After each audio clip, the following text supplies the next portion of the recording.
ഓണത്തെ വരവേൽക്കാൻ ഒരുങ്ങിയിരിക്കുകയാണ് മലയാളികൾ. ഗംഭീരമാക്കാനുള്ള ഉത്രാടപ്പാച്ചിലിന്റെ അവസാന ലാപ്പിലാണ് ഓരോരുത്തരുമല്ലേ. ചില ആഘോഷ പരിപാടികളൊക്കെ ഉണ്ട് പലയിടത്തും. നഗരം ഇങ്ങനെ ഓണം മൂഡിലാണ് ഇന്ന് മുഴുവനും. ഉത്രാടത്തിലെ നഗര കാഴ്ചകളുമായി ഞങ്ങളുടെ പ്രതിനിധികൾ ചേരുകയാണ്. തിരുവനന്തപുരത്ത് കിഴക്കേ കോട്ടയ്ക്കകത്ത് നിന്നും അരുൺ സോളമനുണ്ട്. മാനവീയം വീഥിയിൽ നിന്ന് സുനിഷ അയ്യല്ലൂരും അശ്വിൻ ഡിയാഗോയുമുണ്ട്. കൊല്ലം ആശ്രാമം മൈതാനത്തെ ഓണക്കാഴ്ചകൾ ഓണം വൈബ് പങ്കുവയ്ക്കുന്നതിന് ദിലീപ് ദേവസിയുണ്ട്. കൊച്ചി തൃപ്പൂണിത്തുറയിൽ നിന്ന് അലി അക്ബർ ഷായുണ്ട്. തൃക്കാക്കര അമ്പലത്തിൽ നിന്ന് സൈഫുന്നീസയുണ്ട്.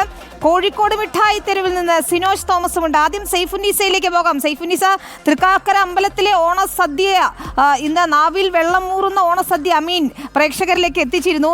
ഇപ്പോഴത്തെ കാഴ്ച എന്താണ്? അവിടെ എല്ലാ വർഷവും കലാപരിപാടികളൊക്കെ നടക്കാറുണ്ട്. വാമനമൂർത്തിയുടെ ക്ഷേത്രമാണ്. ഇപ്പോൾ എന്താണ് ചടങ്ങുകൾ നടക്കുന്നത്?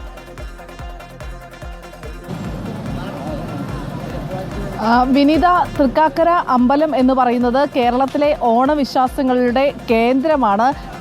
തൃക്കാക്കര വാമനമൂർത്തി ക്ഷേത്രത്തിൽ തിരുവോണ മഹോത്സവത്തിനുള്ള ഒരുക്കങ്ങളെല്ലാം തകൃതിയായി നടക്കുകയാണ്. ഇപ്പോൾ കാണാം ദൃശ്യങ്ങളിൽ എനിക്ക് പിന്നിൽ 4 ഗജവീരന്മാർ അണിനിരന്ന് നിൽക്കുകയാണ് ക്ഷേത്ര കവാടത്തിന് മുന്നിൽ. ഒപ്പം തന്നെ വളരെ ഭംഗിയായി ലൈറ്റുകളൊക്കെ വിധാനിച്ചുകൊണ്ട് 100 കണക്കിന് പേർ ഈ തിരുവോണ മഹോത്സവത്തിന് സാക്ഷ്യം വഹിക്കാനായി ഇവിടെ എത്തിച്ചേർന്നിരിക്കുന്നു. നാളെ പുലർച്ചെ മുതൽ തന്നെ ഇവിടെ ചടങ്ങുകൾ തുടങ്ങും. അതിന് മുന്നോടിയായി ഇന്ന് തൃക്കാക്കര അമ്പലത്തിൽ അതിനോട് ചേർന്നുള്ള ഊട്ടുപുരയിൽ ഈ ഉത്രാടത്തിനോടനുബന്ധിച്ചുള്ള ഓണസദ്യ ഉണ്ടായിരുന്നു. ഈ ഓണസദ്യ കഴിച്ച് ഇവിടെ ചുറ്റിക്കറങ്ങി നടക്കുന്നവരൊക്കെയാണ് നമ്മളിപ്പോൾ ഈ ദൃശ്യങ്ങളിൽ കാണുന്നത്. 100 കണക്കിന് പേർ ഈ സമയത്ത് പോലും ഇവിടെ ഉണ്ട് എന്ന് വേണം പറയുവാനായി. നാളെയാണ് തിരുവോണ മഹോത്സവത്തിന് ചടങ്ങുകൾ ആരംഭിക്കുന്നത്. രാവിലെ 7:30 തന്നെ മഹാബലിയുടെ എഴുന്നള്ളിപ്പ് നടക്കും. 10:30 മുതലാണ് ഓണസദ്യ. രാവിലെ 7:30 ക്ഷേത്രവളപ്പിലെ പ്രത്യേക തറയിൽ മഹാബലിയെ എതിരേൽക്കും. വാമനമൂർത്തിയെ കൂടി ചേർത്താണ് എതിരേൽക്കുന്നത്. വാമനമൂർത്തിയെയും മഹാബലിയെയും ഒരുമിച്ചാണ് എതിരേൽക്കുന്നത്. അതിനുശേഷം 10:30 മുതൽ തിരുവോണ സദ്യ നൽകി തുടങ്ങും. 20,000-ഓളം പേരാണ് ഓരോ വർഷവും തൃക്കാക്കര അമ്പലത്തിൽ തിരുവോണ സദ്യ കഴിക്കാൻ വരുന്നത്. ഈ ഉത്രാട ദിനത്തിലും ഒപ്പം തന്നെ തിരുവോണത്തിലുമാണ് ഇങ്ങനെ സദ്യ നൽകുന്നത്. 1,00,000-ഓളം പേരെയാണ് ഇത്തവണ ഈ സംഘാടകർ പ്രതീക്ഷിക്കുന്നത്. 1,00,000-ഓളം പേർ ഈ സമീപത്തെ ഊട്ടുപുരയിൽ വന്ന് തിരുവോണ സദ്യ കഴിക്കും എന്നുള്ളൊരു പ്രതീക്ഷയിലാണ് ഉള്ളത്.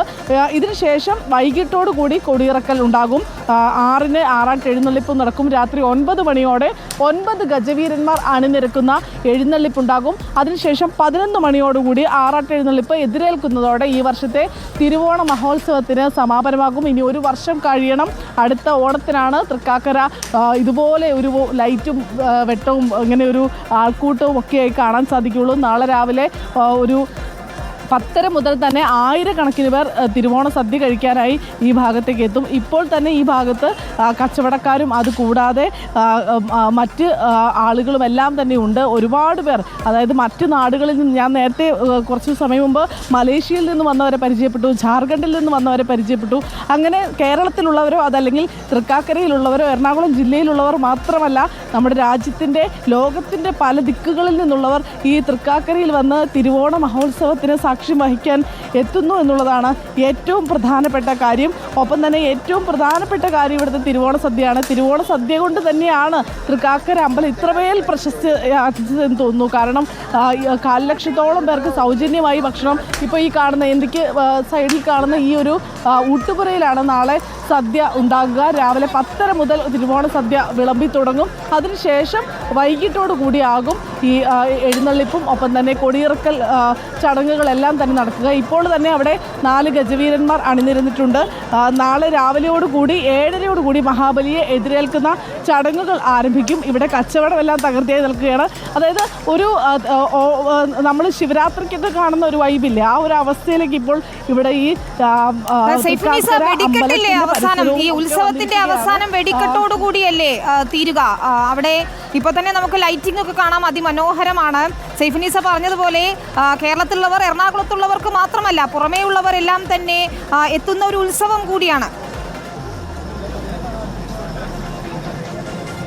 തീർച്ചയായും പുറത്ത് നാടുകളിൽ നിന്നുള്ളവരൊക്കെ എത്തുന്നതാണ്. നേരത്തെ ചെറിയൊരു വെടിക്കെട്ടുണ്ടായിരുന്നു. പക്ഷേ നമ്മൾ തൃശ്ശൂർ പൂരത്തിനൊന്നും കാണുന്ന പോലെ അങ്ങനെ വലിയൊരു വെടിക്കെട്ടോട് കൂടിയുള്ള ഒരു ഉത്സവമല്ല ഇവിടെയുള്ളത്. പക്ഷേ അതിനപ്പുറത്ത് ഇവിടുത്തെ തിരുവോണ സദ്യയാണ്.